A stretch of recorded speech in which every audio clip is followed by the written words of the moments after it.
Hi dears, welcome to my channel. ഇന്നത്തെ എൻ്റെ recipe ബിരിയാണിയുടെ റെസിപ്പിയാണ്. ചിക്ക്പീസ് കൊണ്ടുള്ള ഒരു ബിരിയാണി, അതായത് ചന, വെള്ളക്കടല എന്നൊക്കെ പറയും, അതുകൊണ്ടുള്ള ഒരു ബിരിയാണിയാണ്. എളുപ്പത്തിൽ തയ്യാറാക്കാൻ പറ്റും. ഇതിന് സൈഡ് ഡിഷിൻ്റെ ഒന്നും ആവശ്യമില്ല. നമുക്ക് തൈരിൻ്റെ കൂടെയോ അല്ലെങ്കിൽ അച്ചാറിൻ്റെ കൂടെയൊക്കെ കഴിക്കാൻ പറ്റുന്ന ഒരു ബിരിയാണിയാണിത്. അപ്പോൾ നമുക്ക് എങ്ങനെയാണ് ഇതുണ്ടാക്കുന്നത് നോക്കാം.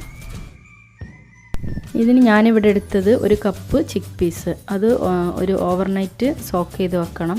എന്നിട്ട് ഒരു പ്രഷർ കുക്കറിൽ 15 മിനിറ്റ് വേവിച്ച ചിക്ക് പീസാണ് ഈ കാണുന്നത്. അതുപോലെ 1.5 കപ്പ് ബസ്മതി റൈസ്, അത് നമ്മൾ കഴുകിയിട്ട് കുറച്ച് നേരം വെള്ളത്തിൽ സോക്ക് ചെയ്ത് വെക്കണം.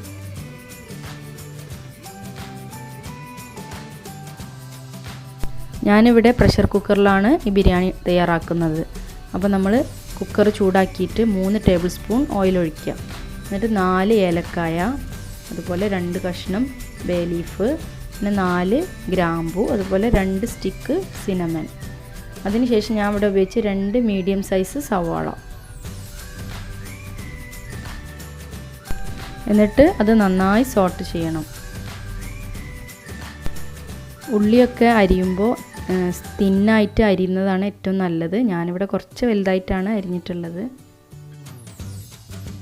ഇനി ഇതിലേക്ക് 1 ടീസ്പൂൺ ജിഞ്ചർ ഗാർലിക് പേസ്റ്റ് ചേർത്ത് കൊടുക്കുക. അതുപോലെ ഒരു തക്കാളിയുടെ പകുതിയെ ഞാൻ എടുത്തിട്ടുള്ളൂ. പിന്നെ 2 പച്ചമുളക്.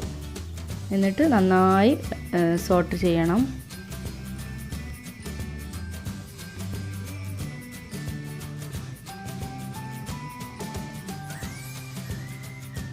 ഇനി ഇതിലേക്കുള്ള മസാലപ്പൊടികൾ ചേർക്കാം.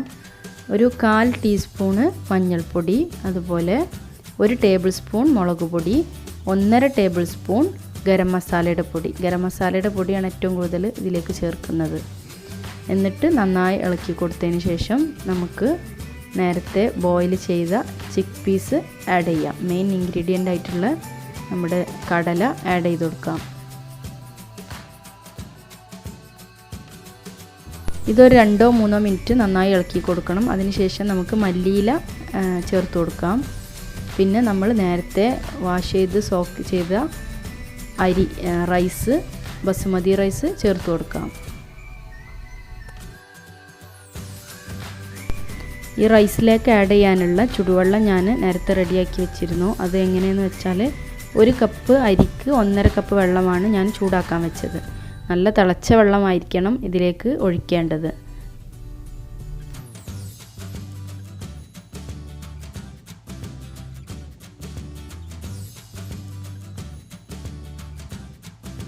അവസാനമായിട്ട് ഇതിലേക്ക് ഉപ്പ് ചേർത്ത് കൊടുക്കാം. ഞാൻ ഇവിടെ ഫുള്ള് ഓയിലാണ് ഇതിലേക്ക് ചേർത്തത്, നെയ്യ് തീരെ ഉപയോഗിച്ചില്ല. ഇനി ഇത് നമുക്ക് കവർ ചെയ്ത് കുക്ക് ചെയ്യാം. ഒരു വിസിൽ വരുമ്പോൾ ഫ്ലെയിം ഓഫ് ചെയ്യണം.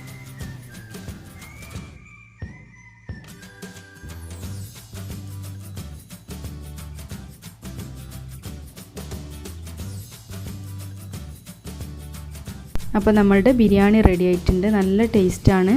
എല്ലാവരും ഒന്ന് ട്രൈ ചെയ്ത് നോക്കണം. എപ്പോഴും ചിക്കൻ ബിരിയാണി, ഫിഷ് ബിരിയാണി ഒക്കെ ഉണ്ടാക്കുന്നതിൽ നിന്ന് ഒരു വ്യത്യസ്തമായിട്ടുള്ള ബിരിയാണിയാണ്. നല്ല എളുപ്പവുമാണ് ഉണ്ടാക്കാൻ. ഇതിൻ്റെ ഇൻഗ്രീഡിയൻസ് ഞാൻ ഡിസ്ക്രിപ്ഷൻ ബോക്സിൽ കൊടുക്കുന്നുണ്ട്.